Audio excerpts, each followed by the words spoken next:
Dunia media sosial dihebohkan dengan penyebaran virus Virtex yang beredar melalui aplikasi WhatsApp. Virus ini dikirimkan melalui pesan spam dan dapat membuat WhatsApp pada perangkat penerima menjadi lambat, blank, atau bahkan error sehingga perangkat tidak bisa digunakan kembali. Dunia media sosial dihebohkan dengan penyebaran virus Virtex yang beredar melalui aplikasi WhatsApp.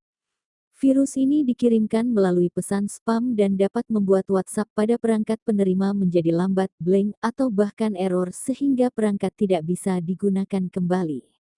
Virtex.wa merupakan singkatan dari virus teks WhatsApp yang digunakan untuk mengirim pesan-pesan spam.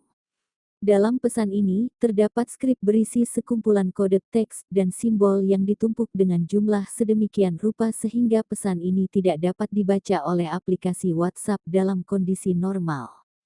Cara kerja Virtex dalam melumpuhkan HP penerima cukup mudah, yakni dengan melakukan copy-paste skrip Virtex sebelum dikirim ke penerima.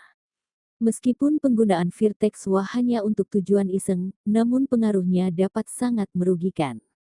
Oleh karena itu, kita harus selalu waspada dan menghindari tindakan yang dapat membuka celah keamanan pada perangkat kita. Jika sudah terlanjur terkena virus ini, tidak perlu khawatir karena WhatsApp akan kembali normal setelah beberapa waktu.